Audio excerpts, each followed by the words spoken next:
Welcome once again to Commander's Pod. I'm your pod father, Duncan. I'm Sloan. And I'm Jeff. Once again. 2 times the charm. So yeah, we had a little bit of problem there, but we hadn't gotten too far in. We were might have forgotten to hit the record button on one of the devices. Yeah. We're good now. We just got to hear Duncan's story again. Yeah, it was so good. So today's topic, we're going to talk about the top 10 utility lands for Commander. I think it's something that's worth talking about. We've talked about doing it before. Yeah, we just haven't had a lull.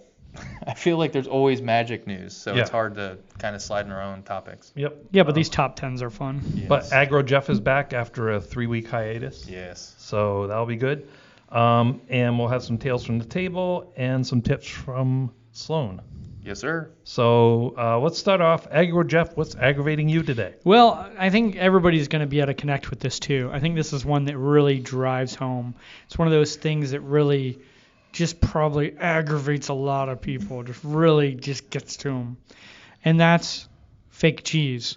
So like you go to get a nice stick of cheese. You just need some delicious cheese.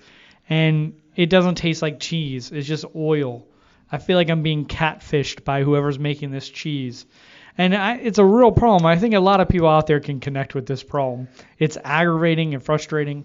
So you're talking about that string cheese. The string cheese, yeah, the fake cheese. This is not good, people. We should not be doing this. Cheese is delicious when you follow the rules of proper cheese. So, which I don't know these rules, although I'm not much of a connoisseur, but maybe I'm on my way to that. And clearly you're reaching for a stick of cheese. You're not a connoisseur. Yeah, no, but if I a had, stick, as everyone knows, good cheese comes in. Yeah, a good Gouda or something, or Yeah, it comes a in a stick. Munster or something. Yeah. It doesn't come in a stick. No, it doesn't. And that might be information that I need to, I need to own myself. But as of the other information, I feel like the FBI, CIA, maybe we could reach out to Mossad. They've had some really interesting cheese-related investigations. No, but they've done some cool things, and I feel like they could handle this cheese problem.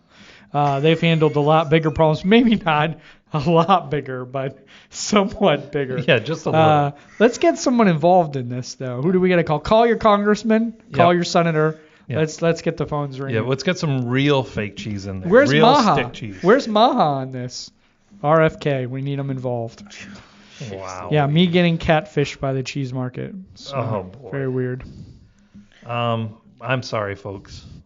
Anyway, let's move on from Tales from the Table. So the first thing that, so let me start off by saying I was playing at a different shop this week. Yep. The shop I normally play at was closed for 2 weeks because they are moving to a bigger location, significantly bigger. Yeah, and exciting. they have big things planned for it. So at least he said the shop instead of his shop, which I will tell you in the first recording. Yeah, the shop I play He at. said his shop, which he keeps doing. What is not my shop? our shop, the shop. I was one of their first customers. I'm their favorite, obviously. I mean, we give them free endorsement every single week. Yeah, exactly. So Mystic Forge. There you go. Port Charlotte, Florida. Anyway, so we played at another shop that's a retro gaming shop. I guess it's only fair to call them out too because so Paper and Pixels is what it's called. Mm-hmm. Yep. And they're a retro gaming shop and Magic Pokemon shop. So Bryce, myself, and Andrew, famous Andrew, kill him first, folks, played there. And Bryce is getting pretty famous too. You've talked about him a lot on the show too. And you've talked about him. He's very good at the rules. Mm-hmm. He's a good builder. Gets a little hung up on Gonti sometimes, but that's okay. So the first thing that happened is Bryce had a creature who he wanted to beat me in the face with, and I did not want him to. So I tried to remove it, and in response, he Chaos Warped his own creature. And as is wont to do, the Chaos Warp provided him with that creature back. Now, luckily, it was not still attacking me, but it's just one of those things, That's wild. It happens so often. It's 1 in 100. It should not happen as often. We talked about this last week. They need to figure out a different way to have red have removal besides you getting to flip stuff off the top of your deck because it's just literally the worst removal humanly possible. Yeah. It's the most red though. But there's other things that are chaos, like coin flipping or rolling a dice and doing damage equal to the value of there's so many other ways you could do it. What if they did it where you reveal 4 possible targets and then you roll a die to choose, or 6 possible targets. But you're giving somebody a free spell that could be 10 times better. Yeah. It's like, it's just so... Or the same. The exact same. Or And the in exact same this card. case, it was the exact In this same. exact same card. Yeah, but it's just- amazing when it happens. It's so aggravating. Like, The random Listen, number guys, generator is it's obviously... it's not string cheese, so it is what it is. whoever is But it designing works. red removal over at Wizards, be better. Maybe- Make it better. Maybe they're Please. come on. Maybe it's they're on- eating string cheese. It's on, Jeff, no one cares about your string cheese. It's on theme, though. Look, they have the worst tutor in the game, too. It's true. Whatever. They're just the They have worst. the worst Some ramp in might the say game. some might say red is the worst. Yeah, some might say it. Yeah, All I the guess 3 so. people here would. Yeah. Yeah, especially since it has the least amount of game changers. Yeah. Somehow White beat it out. White's whatever. White is really good now. Yeah, White's gotten up there. It's still not good enough to play mono. yeah, it's still not a mono. Not true. I play mono white. Yeah, It but works. you play the racist mono white. Human tribal. White humans. Yeah. They are, as things It's go, it's the Ku Klux Klan of Oh, Magic. jeez Louise. Yeah, I don't this, lead with that. I this don't think this section is the has direction we want to derailed. go. This is derailed drastically. But anyway, I mean, Rick's steadfast leader. He only wants to kill zombies. yeah, zombies. Mm-hmm. Sure.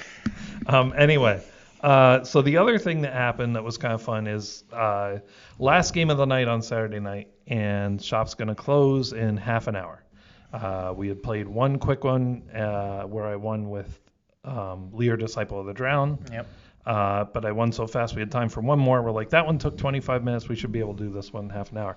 So I pulled out a deck I don't play very often, Jonathan Harker, Yeah. who is a mono blue. Tap him, draw a card, exile a card underneath him. Then you have the opportunity to pay 6. If you do, you flip him into an enchantment. The enchantment says you can cast one of those spells for free once on each of your turns. Yeah. So you draw cards, you play cards for free, and that doesn't seem broken. No, Seems it's perfectly fair. fair. Mhm. Yeah, I have to pay 6 to flip him. I mean, come on. Yeah. And a color that has like what every counter known to man in it. Yeah, yeah, all the good ones anyway. Yeah. So I was pretty well in hand when they went to remove him, but I already had a few cards under him. So I activated them in response, flipped him into an enchantment. Now their removal fizzles because Right. it's creature removal. And when I flipped him, I'm now able to cast Ancient Silver Dragon for free on my turn. Yeah. It's kind of a good card. Kind of good, just a little. But I passed turn. It was fair. I passed turn. They each got a turn. Nothing happened. So on my turn the next time, I swung with him. Got 11 cards. It's average number of cards you might get from him. 10, 11, right in the middle there. Sure. And so then I pass turn again, very fairly, I think, very fairly. Bryce does nothing, and Andrew rightly sees that things are not Subtle looking hit at so Bryce. Yeah. good. It's not that thing. Andrew sees things are not looking good for them, and Yeah, something clearly. has to be done. Yeah, clearly. So he says to Bryce, I hope you can back me up on this, and he overloads the Rift. Yes, he does. And I played a card I had from the very beginning of the game for 2 mana, Narset's Reversal, and said, I don't mind if I do Cyclonic Rift Overload. So Bryce had no answers, and they picked up their cards, which was the right answer because on my turn I was going to cast Enter the Infinite. I had the mana, and then free spell underneath him was Jace to win the game. Yeah. That's a good win. Yep, good one. Yeah, nothing feels Worked worse real hard for it. than someone spending 2 mana to do something that costs you 7 Right. at instant speed and then making it target. I mean, to geez, be that's fair just so though, gross. they didn't draw it out of him. No. It's like Yeah. sometimes he mentioned earlier that he could flip it in response to them fizzling a spell, but you got to be able to do multiple spells. You got to work together. Yeah. And sometimes, 1, people don't always play enough removal, and then 2, people aren't always wanting to work together, which means you just die to the blue player. Right. Now, Andrew, of the famous, by the way, Kill Andrew First, I mean, that Andrew, I'm sure he would agree that, Bryce was the weak link there. Yeah. Bryce was playing blue as well, and not mono blue, obviously, because he's not that good a player. But, he just didn't have an answer. We're just firing shots everywhere today. Duncan's like With string zero cheese disregard. right now. Oily? Yeah, oily and unwanted. Wow. thought There you go, were gonna say Bryce. I had got no your taste. back. Oh my I got your back. Next time, kill Duncan first. Jeez Louise. Anyway, well, let's move into the main topic since you I guys mean, don't I want. guess it's the Since main you guys topic. don't want to talk about me anymore. I feel like the main topic is cheese. I mean, sure. Oh man. So the main topic: top 10 utility lands in Commander. So first thing, I came up with a list of 10. Not that I think is the definitive 10, but just 10 that I came up with Right. in what I feel was a quick amount of time. It was like 10, 15 minutes on my own, just kind of what I thought might be the top 10 off the top of my head, Right. in no particular order. You guys have some of your own that you've come up with. Right. We'll need to talk about the rules. Jeff brought up something that I think is kind of important. But first, we'll discuss what to put on the list, what shouldn't be on the list, and then what order. Yep. Okay. But before that, so Jeff's wanted to talk about what is a utility land. Because some things that I was calling out as utility lands, he felt were not, because they have mana abilities. Right. To me, if they have a secondary ability, that makes them a utility land. But he thinks anything, am I saying this right? Anything that all their abilities do is create mana of some sort is not utility. Yeah, if all they're doing is making mana, I don't think that's utility.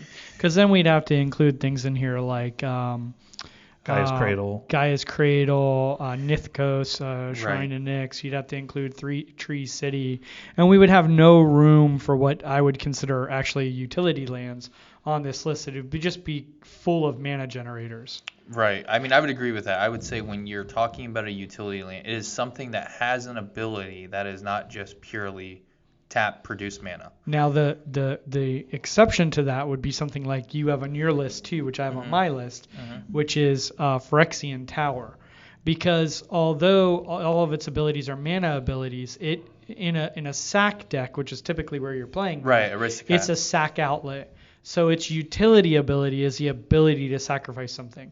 And in that type of deck, you sacrifice something. Gaining the 2 mana is great, but it's ancillary to the fact that one of my creatures dies, and now I get to do other things. Right.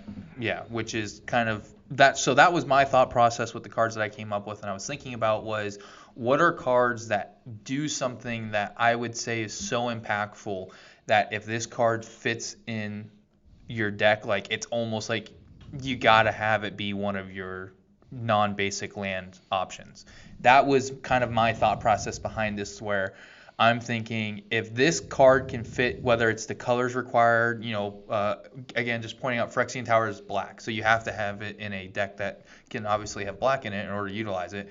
But if I have an aristocrat style deck that has black in it, if I had Phyrexian Tower has to go in it because it's so pivotal because it does 2 great things. It produces double mana, 2 black, and it allows you to also have a sack outlet, which is huge. And we're going to get into those cards Right. too, like So- Karn's Bastion and all those that are deck specific. But Right. But so I do think that's a good rule of thumb. So if that is the case, then I had Cabal Coffers on my list, but let's take that off. and Cavern of Souls, Well, so Cavern of Souls, though, it lets you not be countered. So I guess we could keep that on there then, because that is a utility.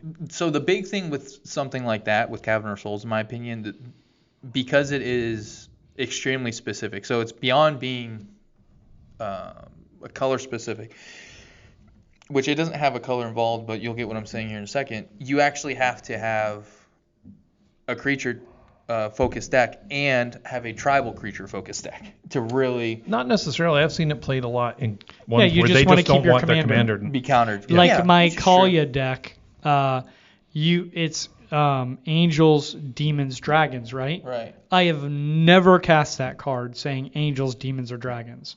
I think she's a human. Yeah, I think so. she's I always say human. Right. So I would think you would play Cavern of Yeah. Souls if you're a Mr. Moneybags in just about any deck. Yeah, that is specifically very pivotal on your commander being able to hit. Well, no, just not getting countered. So in any commander deck, because Well, I guess there are some commander decks where you don't care about your commander. Maybe. Well, he's saying being able to hit the board. Right. Oh, that's yeah, what I'm saying, okay. Yeah. Okay. If your commander being on the playing I thought field you is meant like important. hit, like attack. Okay. No. Misunderstood. So, but yeah, so I guess we'll kind of start just with some lands that we came up with, and we'll start kind of writing them out and, I guess, voting on what we think should and shouldn't stay. Your first one here is a banger, 100%. Well, so Jeff disagrees. That is because ridiculous. he thinks some decks it's not that good. So Reliquary Tower. I think it's good in every deck, whether you think you're going to have a ton of cards or not. There are some decks out there that try and force you to flood your hand. Right. You know what I mean? So here's my other argument for it. There are some decks which try to limit your hand size. Yeah. And this overrides those. Yeah. My favorite commander, Jin-Gitaxias, Yes. who has been so wrongfully put on the Game Changers list. If everybody played this card, nobody would care about him. That's not true because you're still drawing 7. Nobody would Everybody care because they ignores get to that keep part. their hand. But No. they worry. The part they hate is getting rid of their hand. No. The reason Jin-Gitaxias is awful for like 3 different reasons. One of those 3 reasons Is because Duncan plays it. What are the other 2?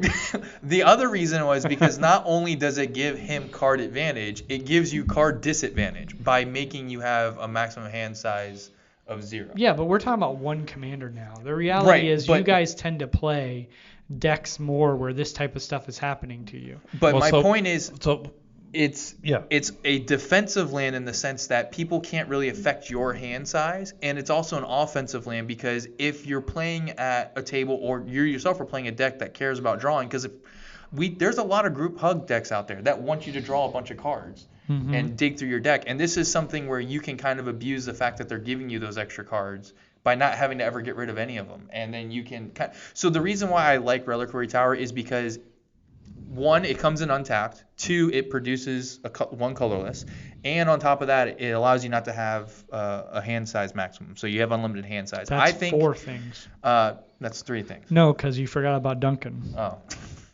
so me personally, I'm a huge fan of this. If I say at least 80-85% of decks minimum should probably be running this. It's so good. It's hard to say, hey, do you want to not have a maximum hand size for the entire game? So Reliquary Tower is good. There's no doubt. It's a great utility land, but it's not 85% of decks. If you're heavy color pips in your deck, it's hard to run too many of these cards that don't create color for you. I would disagree. But that's fine. But it's my chance now to make an argument. Yeah, I got my counter argument already. You made an argument. I got my counter argument. I've cut this out of a lot more decks because at the end of the day, having 7 of my best cards is sufficient. I don't normally need 20 cards. If I have 7 and they're the 7 best out of the 20 cards, it normally gets it done. And a lot of times if Reliquary Tower comes out and I don't have the mana I need in my 4 and 5 color decks. Now I'd say if you're playing 1 color, 2 color, maybe it's an auto include. But past that, you got to start thinking about what utility lands really fit best and whether you have room to allow this in as a non-color generating land. Duncan, your thoughts? I think, like you said, I agree with you that it should be. I'm not saying everybody should run it in every deck, but I think more people should run it than do now. It is a low dollar amount card. It's $1 or whatever. Mm-hmm. I think people do run it a lot. It's a budget buffer for sure. Yeah. It prevents things like Winter or Jin-Gitaxias or other cards from reducing your maximum hand size. Yeah. And if somebody does flood your hand, you don't have to make the decision what 7 to keep. Keep them all. They're all yours. Yeah, I mean, to counter Jeff's point, a lot of times if you're running those 3, 4, 5 color decks, you have a lot of those artifacts or lands that you have to filter into. You have to pay 1 to get colors out of it. Yeah, a lot of those lands pay 1 colorless, and it fits that great. If you're running helps you those. get there. But a lot of if people, you're running 3, 4, 5 colors, I hope you're running stuff that can filter colors as you need them, because that's important to make sure you're getting the right colors. Those pay ones have become a lot less popular because it doesn't guarantee you the color. You have to pay into it, and so a lot of times you're stuck in 3, 4, or 5 colors where you're like, okay, I have this color combination, but I have to use one of my colors I need to pay into this one, or I have to use colorless one, which I'd rather be able to create another color. I play a lot of 4 and 5 color decks, and I'm telling you right now, it's pretty hard to get all your colors. And then remember, it's not just the color of your commander, it's how many pips you have. So if your cards in your deck are running a lot of green, green, red, red, or white, white, white, or things like that, it does become more difficult. You just have to take that into account is what I'm saying. I wouldn't say it's not a top 10. I think it's a top 10. It's probably not my first one. Okay. Well, since you've said it's a top 10, we can move on. Last point is commander attacks, always colorless. Yeah, that's true too. It will always be good for commander attacks, Yeah. which, I mean, that's the same reason why I'd say Soul Ring should be in every deck. Yep. It will always be good for commander attacks. But so since it is in our top 10, we will move on. Do you want to do one of yours, Sloan? We did Phyrexian Tower already. Now we've done Reliquary Tower. So I would say that. Well, hold on. Before we do that, let's go back because we did mention our ones. Just get out of the way. Cavern of Souls. Do we all agree it's on the list, or do we want? Yeah. I would say that should be a top 10 because it can go in any deck, and it is always going to be helpful for casting your commander. Most decks are important to have your commander out. There's very few like Eminence. Mm-hmm. That's the only like real commanders that you're kind of like, I don't care. It can sit in my command zone the entire game. Well, and Ninjutsu. Yeah, Ninjutsu too. Obviously, Cavern of Souls isn't really going to help you there because you're not casting. Okay, so we have 2 of our 10 already. Now, moving on. So, I mean, it was really hard. I know this one's probably going to be controversial. Strip Mine. Yeah, I mean, so here's my feeling on that. Right. You both have that on your list. Yeah. It was not on my list. Right. The reason it was not on my list is I don't play it. I might have 1 or 2 decks I've got it in. Right. I rarely use it. So so this is kind of my point of there's some cards I feel like that are honorable mentions because they're good in very specific situations. In my opinion, this might be one of those. And the reason why is Strip Mine is only really going to be valuable when you're playing it in a deck against other decks of that same power level, right? So if you're playing in bracket 4, bracket 5 decks, which are just unhinged, CEDH style decks, Strip Mine's very important because it could get rid of someone else's utility land piece, right? That they need for their Gaia's deck. Cradle, Nifkos, Nifkos. Phyrexian Tower, and Nyx.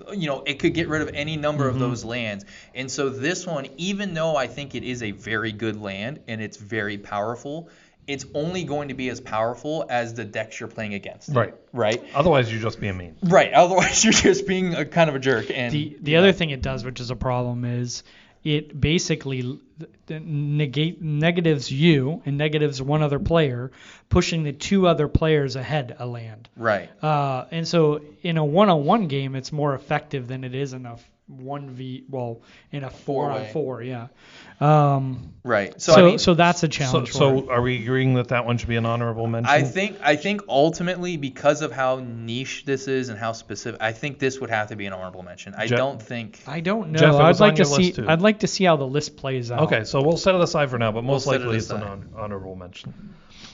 Jeff, what's one you have on yours? So most of the cards on the beginning list are the ones that I would probably go with because if we're talking about a top 10, I don't know how much we want to go into specific uses. Like if we're going into specific uses, Karn's Bastion's amazing. I think we're trying to have the most widely accepted list, the one that most people would agree. So not as less specific as you can get. Right. I'm gonna go with one that will probably make the list that's not on the one we have here. I'm gonna go with Mystic Sanctuary. Mystic Sanctuary enters the battlefield tapped unless you control 3 or more islands. A lot of times it's not coming into play tapped, so it's an untapped land a lot of the time. When Mystic Sanctuary enters the battlefield untapped, you may put target instant or sorcery card from your graveyard on top of your library. So it's just very powerful. Right, being able to recast an important instant, and it taps for blue, so you have to have it in a blue deck. Mm-hmm. But you mean if you're playing blue, you're never not going to not want an instant or sorcery back. Here's the thing, though. My argument is you need 3 islands. Right. If you're playing anything more than 2 colors, you're probably not going to have 3 islands. Well, don't forget, there are lands that are considered island forest or island mountains. There are, but I'm saying your chance of getting all 3, more often than not, you're playing those I would 2 say, color yeah, lands once you get to aren't. 4 and 5 colors, you're probably not playing this. 3, you're probably not playing this, but you might. But 1 and 2, you'd probably play this. Right. And you also have to have enough instants and sorceries. Right. But let's at least, can we do this? Can we agree to put it on the let's watch list? Let's see how the list For sure. plays out. Yeah, of course. Yeah. So another one that I really, really like, Kessig Wolf Run. Yeah, this is a sick one. This one is so good. It's red-green decks. You pay X red-green, you tap it, target creature gets +X/+O and trample. Yeah, until end of turn, yeah. Until end of turn. It's a game winner. Oh, yeah, for sure. Yeah. It's a game winner in Wolverine. It's a game winner in, I have a red-green haste deck. It's won me games in that. It's just so good. Yeah, it's one of those that it doesn't get enough love either. Yeah, it comes out and like if you kind of forget about that it's there, it's one of those things where like out of nowhere it's like, I'm sorry, how much did it get? Yeah. You gave it 10 and it has double strike and trample. Oh, cool, great. So game's over, right? Yeah, game's over. Because it giving the +X/+0 is pretty decent, but the fact it gives it trample is really what kind of just pushes it over. Because that will sometimes help that's all you're looking for. It's just trample. Yeah, and so you could literally just pay 3 into it. You pay 2. Yeah, you don't have to have it. Yeah, technically. Yeah, this is before they started doing the X can't be 0 stuff. Yeah. So technically, you could just do a red and a green and tap it just to give the creature trample. Like, you don't have to pump anything into it. Sometimes they're just dead. Yeah. So I mean, I would definitely say that this is one that could very easily be in the top 10. Now, the only downside is you do have to have both red and green. And it's obviously for aggro decks. Right. If you're not playing an aggro deck, you probably don't care about it. Right. Well, it's for aggro deck and big mana deck, because even if you have a 1/1, if you've got 30 mana, 15 mana, 20 mana. It doesn't matter. That's true. So, but yeah, I mean, I definitely like Kessig Wolf Run. It's one of those I slide into some of my more aggressive red-green decks for sure and have it sitting there chilling. Yep. Can I do one real quick? I know we're going to Johnny, but this is we can go my favorite. This is a card. I probably play this card the most, but Field of the Dead. Yeah. So that you have this on your list? Yeah, that one's on my list, and I felt like that was another auto include. Do you guys disagree? No, it's on auto include. Yeah, I mean it's really hard. It's just so gross. I mean, if you're playing a landfall deck, this is like one of the first things. You don't even have to be playing a landfall deck. Now, the drawback is and people forget, you need 7 different named lands. Right. For this to start. I do play this in my landfall, but it's green-blue. And a lot of people are like, how do you play this in a green-blue deck? It's really easy, as it turns out. Because there's snow lands, so that gets you a lot of the way right there. Yeah, that's 4 if you do island, snow-covered island, snow-covered forest, there's 4 right there. It's not hard at all. Yeah. It's wild. So, Field of the Dead's really good. It produces a 2/2 black zombie every single time it or another land comes into play, as long as you have 7 differently named lands. And I think it counts itself, if I remember correctly. I mean, I think this is a contender for number 1. But I think it is too. We'll get to that later. Sloan, it's your turn. It's a contender. Here's one I think that kind of goes underneath the radar because a lot of people, aren't aware of it. Alchemist's Refuge. It's a land that comes in untapped, very much like Kessig Wolf Run. It's a green and a blue. You tap it. You may cast non-land cards this turn as though they had flash. So I play that card a lot. It is so gross because, for example, like one of the biggest things I like to point out is it's very rare that you have something that is going to allow you to do stuff at flash speed that people aren't going to try to remove. So, like, for example, Valdelkin Ori is like the big one, right? Well, it's an artifact. That. People will blow that thing up so quick because they don't want you dropping stuff. The funny thing is they don't. I mean, they just let it sit out there. Yeah. So one of the things that's really cool about this is you aren't going to come across a lot of people doing land destruction. So there's a good chance you're just going to have this. Hence the strip mine that not many people play. Yeah, exactly. You're just going to have this the entire game. And you can utilize this for all of your mana getters. So like your sorcery speed, go get a land. You can use this for all of those. So then on your turn, you have all that mana now. Cast your mana dork the end of somebody else's turn, so it really doesn't even have summoning sickness. Right, like the fact cast that your win con at the end of someone else. Turn, like it's just so good, and just for a green and a blue for that entire turn, you can cast any non-land cards at flash speed. To me, it's like I don't see a lot of people who run blue-green decks with this in it, and it's like kind of funny to me because it's like, man, like I would absolutely have that, and because it just makes it so much better because it's like I can give up 2, and I get to cast stuff at the end of someone else's turn, and essentially gives it pseudo haste. Like, so one of the ways I use this card, it's kind of fun. When somebody before, on their turn tries to cast something gross, right, something that somebody might counter, like Smothering Tithe or something, right, and I have a commander and I don't have the Cavernous Souls, right? I sneak it in there right after. If I don't have a response to the Smothering Tithe, I sneak it in after. Because you know it's safe. Because I know it's safe, because Right. they need to get rid of the Smothering Tithe or I whatever. think it's a good card, but I don't play it very much. Typically the decks where I'm like, hey, I want to do instant speed stuff. So like my X spells decks where they come out and they're giant creatures and I want to attack with them. Typically in those decks I'm running, because there's 2 other cards. Vidalcan Orrery's one, and one of them is, I feel like it's a Planeswalker for some reason, but there's another one that gives There's a Teferi. yeah, it's a fairy. flash to everything. Yeah, But there's a white green blue. one. I feel like there's a green one too. There's a blue That creature gives it that to your does creatures. I mean, there's a bunch. But I play those because There's a once you- Barracuda that gives everybody flash. Once you do this twice, you're the cost of a Vidalcan Orrery, which is unlimited. And so typically, and then the other problem is it's a colorless and it's not a colored mana. So typically this is one of the utility lands that is good, but I'll find myself cutting it. So I don't cut it, but here's my thing. I don't get it most of the times I want it. If that's the only source of flash that you have, you may not see it. But the thing I would point out to you, Jeff, is like he pointed out, it's harder to remove because it's a land. Yeah. Vidalcan Orrery, they can counter it, can't counter this. They can use something that destroys artifacts.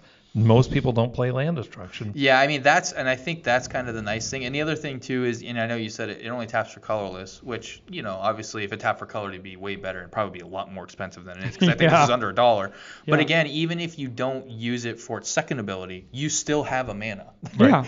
So it's still actually producing mana for you too on those turns where you And it actually doesn't don't. come in tapped. If it came in tapped, I don't think it would be high as and that's the cool thing because same thing for Kessid Wolf Run. I think these came out in the same set essentially, but Kessid also taps for a colorless if you don't use its ability. So that's why I like it. It doesn't come in tapped. It produces a mana if you need it to, but then it also has a really good ability that, again, a lot of people don't really pay attention to. Now, so while I agree with all of that, I also think most people don't care about flash.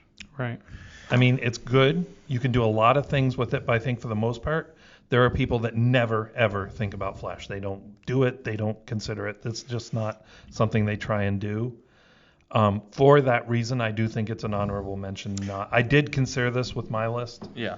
I don't know that it can beat out some of the better cards. Yeah, the big thing for me is just because it's all non-land permanents for that turn get flash. Can we which go is through sick. real quick and So- just identify a couple of these that we could just move past real quick so people don't think we're crazy on that are like auto includes? Like, do we all agree Urza Saga is an auto include? Oh, yeah, for sure. Yeah, Okay. that's too gross. Do we all not being agree there. that Homeward? Well, I don't know. That we'll talk about that. But is Boseiju Who Endures the one that can destroy an artifact or enchantment That's or what a have new you? channel. Yep. Yep. So do we all agree that that one is? I should think be in that's there? one of the most powerful lands. In the game. I think so too.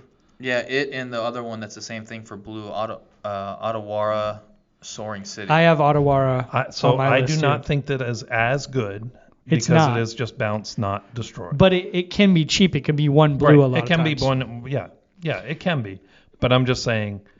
Okay, well, we'll come back to Ottawara then. But We I do agree. We think- agree on Boseiju, Urza's. How about Rogue's Passage? I mean, Rogue's Passage again is hard because it's kind of niche. All right, so let's agree on Urza's, Boseiju.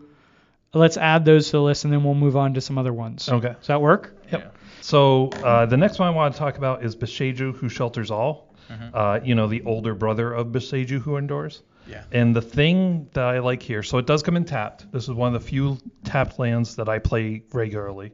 For shame. It does cost 2 mana every time you want to do it. But when you use it to cast instants and sorceries, they are uncounterable. Which is very good, as we saw with Cavern of Souls. Yeah. I mean, it's definitely. I mean, it's really good. I mean, It just makes instants and sorceries uncounterable, though, right. Right. Yeah, so And it's it costs- specific decks. And it costs 2 to do it every time you. It's wanna not use it. specific decks, though. There are very few decks that don't play a good chunk of instant sorcery. Yeah, but you don't necessarily want to give up one of your utility land spots to this if you don't have a lot of instants and sorceries. Because remember, you have a limited amount of spots in your deck for utility lands. Right. But you do have to make choices. But the thing is here, if you have a limited number, they're probably removal or answers or board wipes. Yeah, probably. And probably if you board- only have yeah, a few, you don't. If it gets countered, you may be up the creek. it's possible. So it may be very important to make those go off. Yeah, I mean the only downside about this one, the drawback that is kind of hanging me up a little bit is it basically makes everything cost 2 more. 2 more life. Yeah, two. So you have to pay 2 life every. Yeah, I mean, every time you use it. 2 life is not much of a cost. My only thing is, I think this has a very good chance of making the top 10. Because 2 life is nothing. I'll pay it's 2 only life the 2 all day life. There's long. nothing else you have to cycle into it. Nope. You have pay to 2 tap life, it, so tap you're it, giving pay up a 2 life, mana. and you get You're it. essentially Yeah. paying a mana and 2 life. Yeah. No, 'cause- are you? Or if you tap it and use its mana, then it's uncounterable. Or do you have to tap it to use its ability? Anytime you tap it to use its mana, it costs you 2 life. Yeah, that's If you absolutely use got to that be. mana- That's got to be in the top 10. If you use that mana for an instant or sorcery, it is uncounterable. The crazy thing is, I Okay. think I only own 2 of these. But this is a great card. And they reprinted it in Lord of the Rings. What does it under tap another for? name. Just colorless? Colorless. Okay. Um, That's a very, very good card. I think it Yeah. used to be expensive, but I don't know I mean, if it is if you want to anymore. set it aside for it's on our list, but maybe not in the top 10, that's fine. Jeff and I feel like it is, but if you don't, we can come Yeah, back I to mean it. it's definitely good. It's just the one sucky thing is a lot of like the really good removal stuff is usually just a color or 2 of a color. Yeah. Like your Swords of Plowshares Yes. and all that stuff. Yeah. So you're not going That's to be able true. to You're use not, it for you can't any use of it on those. swords, but you can use it on A lot of your board wipes you can use it for though. 'cause Beast most of Within. them- You can use it on Pongify. You can use it It's on true. a board wipe. Yeah. There's no board wipes that are just color that I know of. I'm telling you, Oh, it's, prove them wrong. it's definitely not string cheese, this card. This is good. So it's just whether you think it belongs on the top 10 or not. Yeah, I mean, I would say it probably does just because it. How many cards we got in our top 10 so That far? would make 6. Yeah, Okay. this would be the 6th one that we're saying absolute top 10. All right, so now I think it's your turn, Johnny. Yeah. Talk about a So, card. so one that I thought was pretty good, and again, this is going to be slightly more niche, but Shizo Death's Storehouse, Oh, I had that on my list too. where it's one where you pay a black, tap it, target legendary creature gains fear, I believe, until end of turn. Yep, that's what it does. It's really good. I mean, Here's the thing. Yes, it's cheaper, but it's for black. You have to play black. It is in a black deck. And it's fear, which is not unblockable. Rogue's Passage, to me, I'd rather pay 4 and have no chance that there's any blocking. Yeah, I mean, I get that, and there's definitely the benefit of that. The one thing that I will say though, because fear, I believe, is Same color or same artifact. color or colorless. Yeah, colorless. So, that the advantage is obviously if you're doing it on a creature maybe that someone else doesn't have like that color or colorless to block with, like you're pretty much also guaranteeing you're going to get in. Again, I understand there's a lot of ifs there, but for 1 mana, kind of being able to do that whenever you want to, when you pick and choose you want to or need to, is kind of nice. Or it's the other nice thing is you can force somebody. It's like, okay, I'm going to make you have to block with the creature you don't want to block with in order to stop me from killing you. That's another if. Yeah, If that creature- but Duncan, you were huge on trample. You were giant. on I'm right, trample. and I'm not saying this is not good. I'm saying Rogue's Passage is better. When Well, you're building this a is deck, 1 mana compared to 4. except that when you're building your deck, you don't know what colors you're going to play against. What if you can play against 3 other people that all have black in their deck? They Right. can all No, block you. That seems highly unlikely, but it's possible. I mean, okay, even if 2, that's still 2 players. It also who- comes in untap and it also taps for black. Yeah, the Right. other Which big is thing is super it taps powerful. for a color. It's Right. it's So that's Rogue's Passes come in untapped as well. but it it only taps for colorless. colorless. So the advantage here is you're getting a pip that you can tap for as opposed to only a colorless. More- and more- I get too that Rogue's Passage has more of the broad utility of it's just unblockable. It's just 4 to Let's commit put it every let's time. put it on the thinking about it Yeah. area, because Johnny and I both really like it, but maybe it doesn't make the top 10. I don't know. But it's worth worth discussing. Well, I mean, I think we have to figure out, are you guys just dead set that it's better than Rogue's Passage? No, I'm not dead set. We haven't even talked about Rogue's Passage. Well, Rogue's Passage made the list already.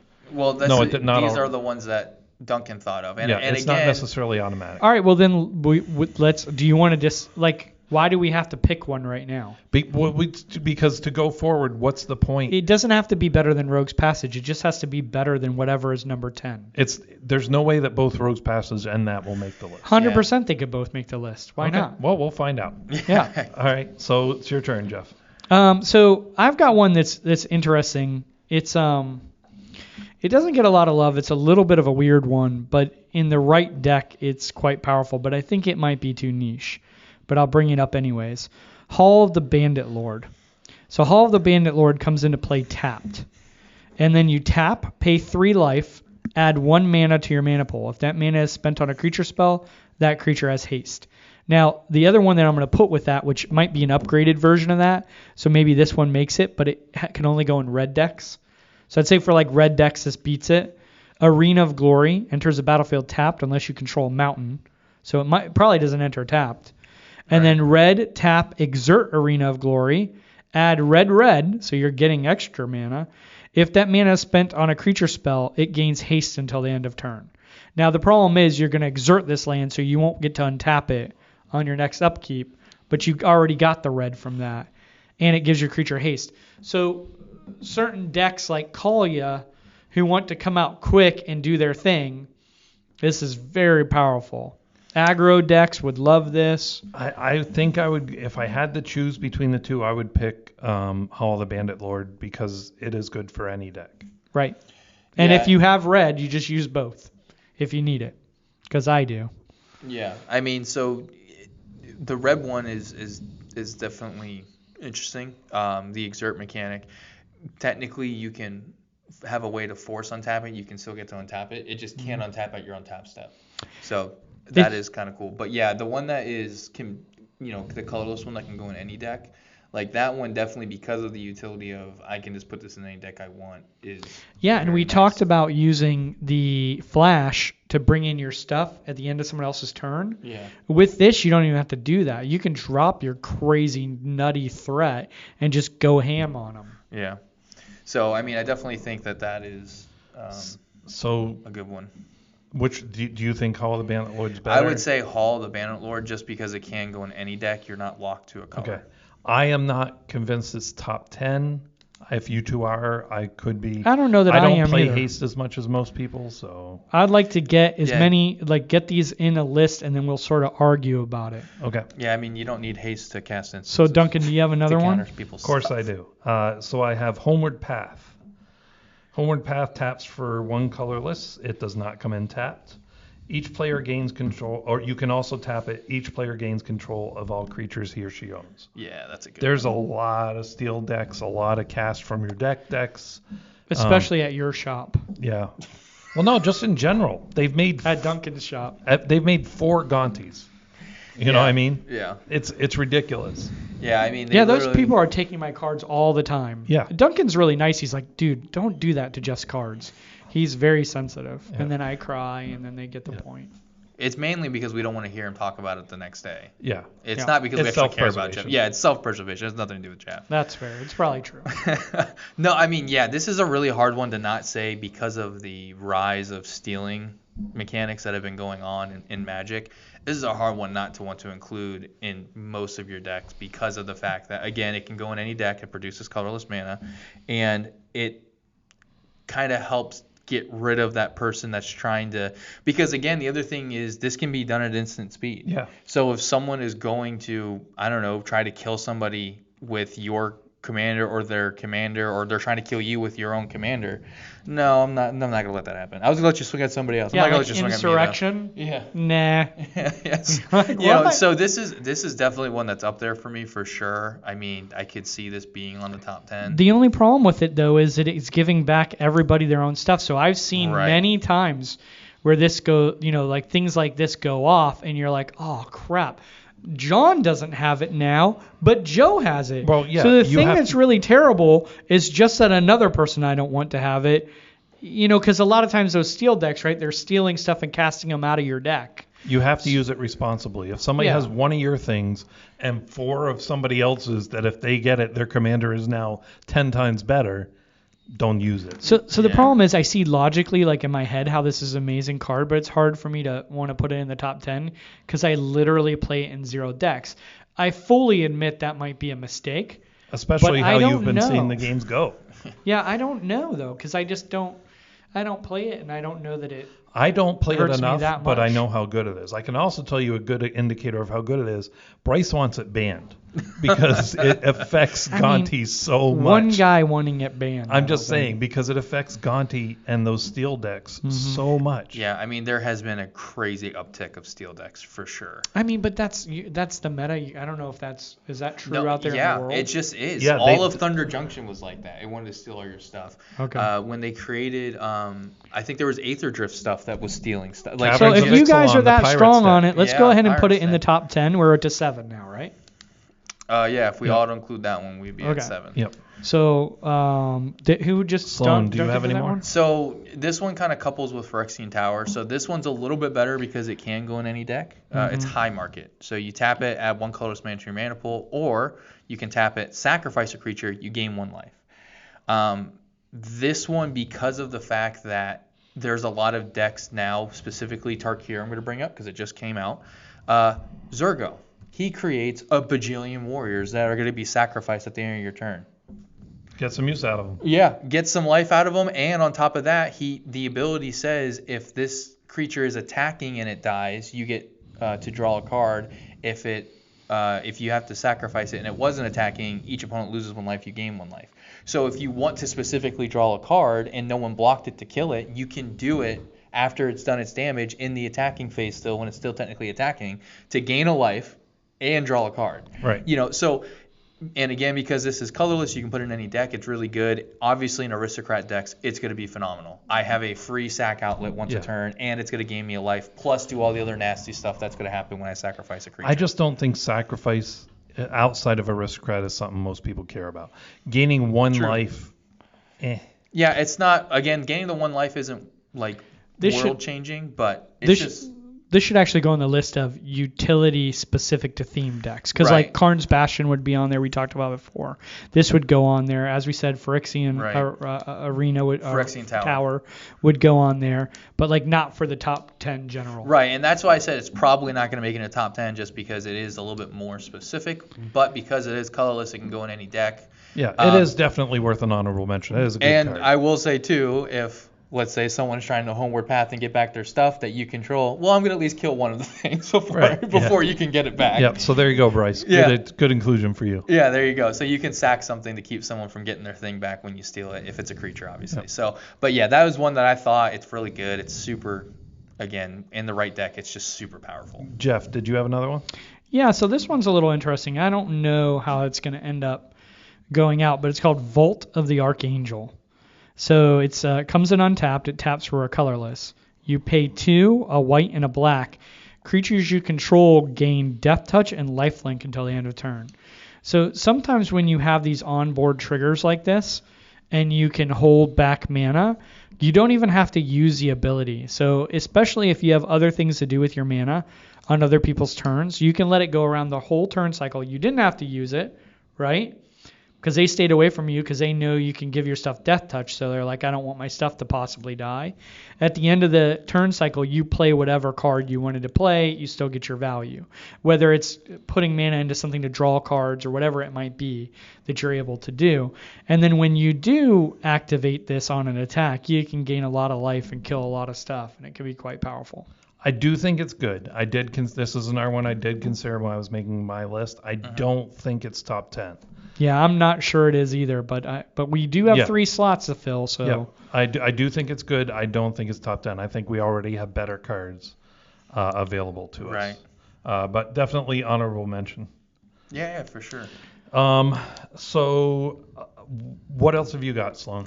I think that's pretty much it for the most part. The only other one I could think of was Urborg, Tomb of Yawgmoth, but again, that's just because it turns everything into swamps, which is super helpful, especially in certain decks where You're doing like a Cabal Coffers Urborg combo. But again, we took off Cabal Coffers because it's very specific.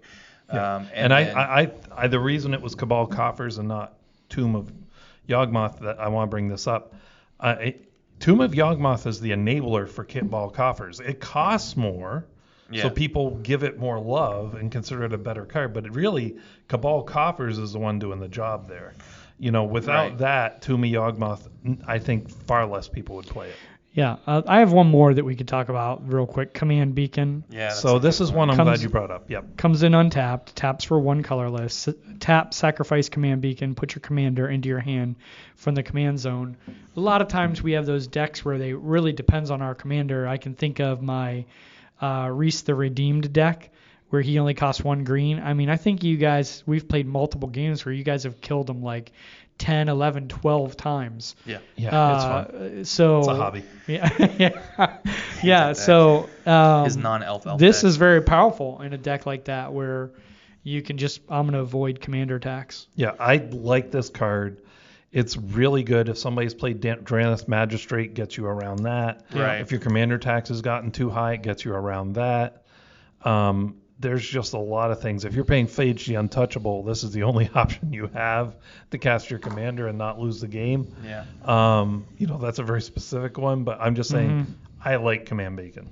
Yeah. Yeah, I definitely think, again, because we're talking about commander-specific, utility lands, it's hard to not have, Command Beacon in commander utility lands. Now, I will tell you, the times that I've used it are very few. But that's the thing with utility lands that everybody needs to know. Is sometimes you just don't need them. Yeah, I mean, but when you need them, you need them. Yeah, it's sometimes, with some of these, it's sometimes just the threat of having it is enough to. Sometimes, yeah. Yeah, it's enough to deter people, and it's actually doing its job. All right, so you want to give us our list of possibilities? So our list of possibilities is Mystic Sanctuary, Otawara, the Floating City, or Soaring City rather, Alchemist Refuge, Shijo Death Storehouse, Hall of the Bandit Lord, Homeward Path, Command Beacon. The ones that we currently... You forgot about Rogue's Passage. Rogue's Passage, I'm sorry. And Keswick because Rogue's Passage and Keswick Wolfrung are over here. So those two are also potential top 10. So the ones that we have locked in for sure that are going to be in the top 10 are going to be Reliquary Tower, Beseiju Who Shelters All, Beseiju Who Endures, Field of the Dead, Urza Saga, Cavern of Souls, Homeward Path. So we're at 7, so we have 3 spots left. So does that say Homeward Path? Could you take that out? Yeah, because you. Oh, that's right. That's right. We actually put Homeward Path in. So if I'm getting to say which one I think is the most powerful, or the couple of the most powerful here, so I'm probably going with Otawara and Mystic Sanctuary. And I think it's Keswick's Wolf Run and. Well, Keswick's Wolf Run is already in the top 10. No, it's not. This is. Oh, it should be. I'm with Keswick. I'm good with Keswick. So Keswick. So we unless have someone 2. disagrees, we have 2 left. We have 2 spots then. My top out of here is probably Otawara. Again, Otawara can be very cheap, but it only bounces to the hand. We already have Beseiju that destroys. Yeah, but doesn't Beseiju destroy certain things? It's artifacts or enchantments, I think. Yeah, so it only hits certain things. I mean, my choice is still Otawara as a 1. Well, we have 2. I know, but Okay. I'm not being greedy. Well, what's your other one that you recommend? Because we need to kind of figure out all of them. But Beseiju can also do non-basic lands. Hall of the Bandit Lord, probably.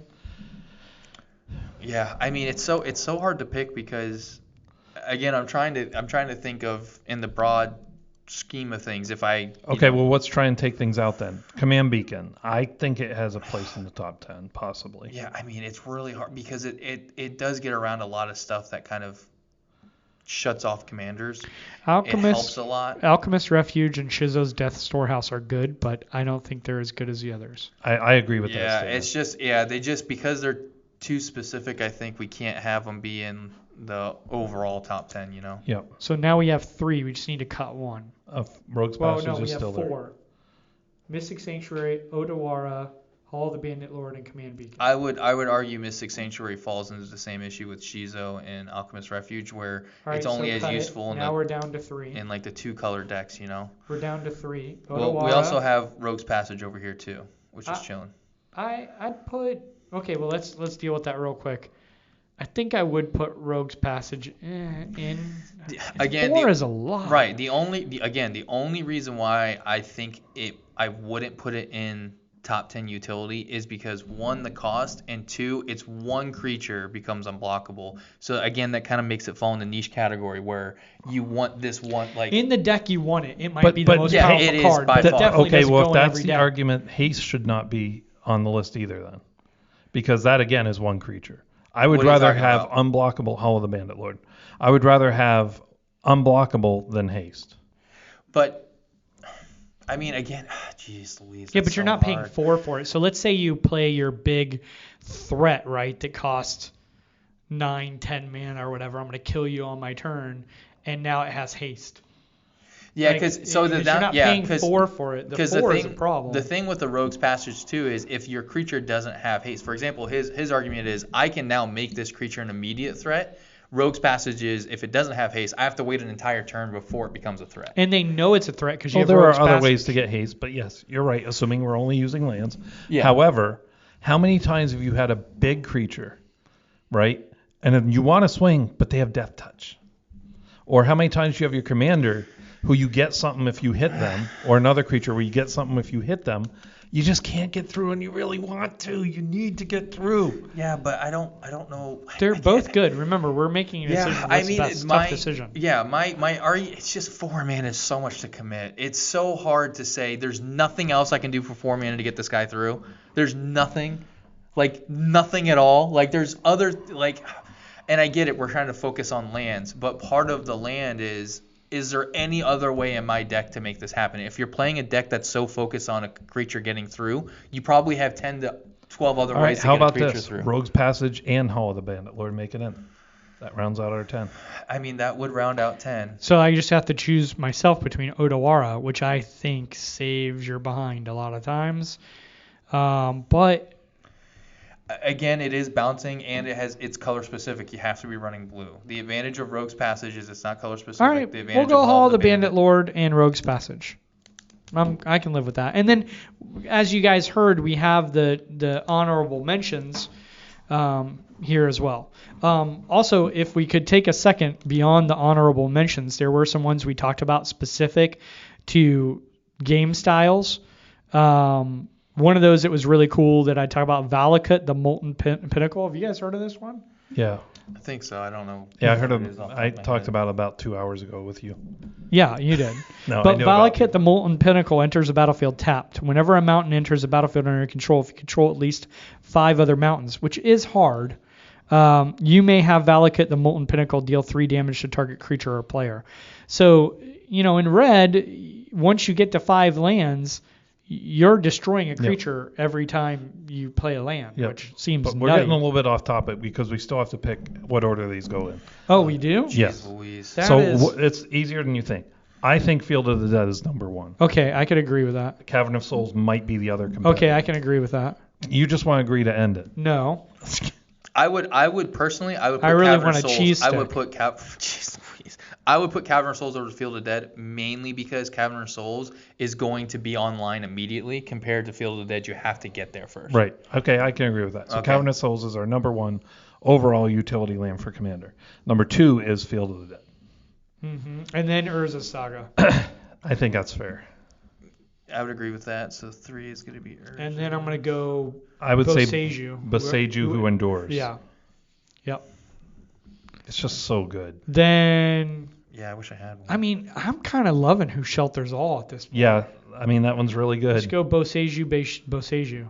Boseiju.